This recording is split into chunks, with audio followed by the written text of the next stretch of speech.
드론 같은데 압축 공기로 이렇게 제가 지금 일반 항공기를 갖다가 이렇게 그 구형으로 제가 앞뒤 위 아래 또 좌우로 엔진을 둘 수 있다고 제가 말씀을 드렸었죠. 그래서 이거를 뭐 어떤 블레이드가 없는 방식, 그러니까 원래 블레이드 역할이 공기를 빨아들이는 거니까 이런 형태로 다발로 많이 이렇게 놓고 앞에 놓고 연료를 거기다 공급해 주기만 하면 된다고. 거기다 이렇게 그 압축 공기를 넣어주고 팽창으로서 약간 수소 산소를 약간 넣어주면은 팽창의 힘이 세진다고 제가 말씀을 드렸었죠. 그걸로 움직일 수 있고요, 기본은.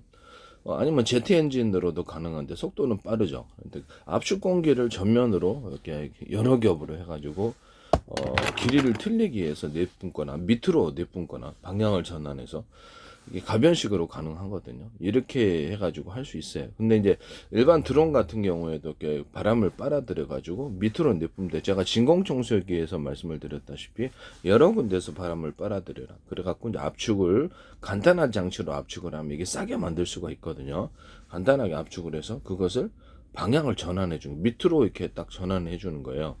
밑으로 이렇게 회전 방식으로 내뿜어 주고 그것이 약간 데워주면 더 좋아요.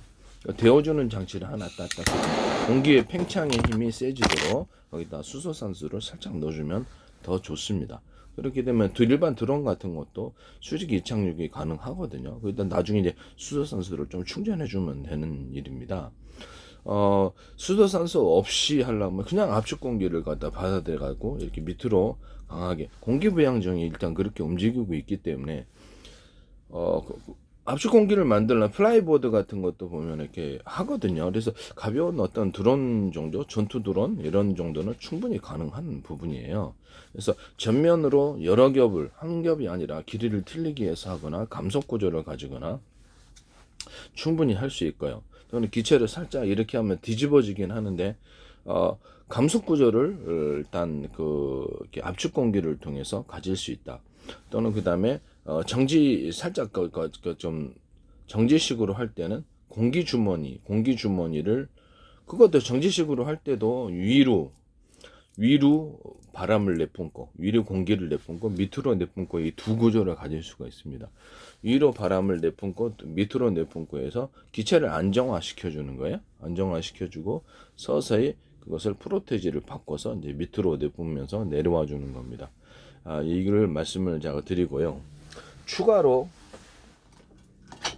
드론 같은데 밑에다가 이것을 달아주거나 여기다 홈을 좀 파주면은 이렇게 동체 같은데 이런 홈을 파주면 이것이 좋다 그랬죠. 위에다가 달아주거나 밖에서 고속병으로 다닐 때는 다치셔갖고 다니 그런 경우도 있다. 그거를 추가로 동원할 수 있다라는 것을 말씀을 드립니다.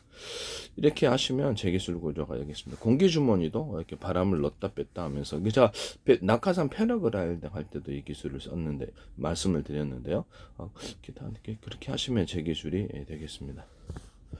압축 공기를 가지고 그 전면으로 감속 구조를 가지거나 추진 구조를 가지는 것이 이제 잠수함 같은 거나 미니 이렇게 그 배에서도 사용할 수 있는데요. 그건 이제 추가적으로 물을 끌어들여서 이렇게 내뿜는 구조를 가질 수도 있습니다. 물을 이제 끌어들여 가지고 여러 군데에서 끌어들여서 그것을 한 군데로 내뿜거나 두 군데로 내뿜거나 그런 식으로 해가지고 그것도 이제 회전의 힘으로 같이 프로펠러까지 같이 넣어가지고 할 수도 있어요. 프로펠러 모양이 좀 이런 모양 아니라 좀 이렇게 완전히 팍팍팍팍 믹서기 돌아가듯이 그런 모양을 만들 수도 있습니다.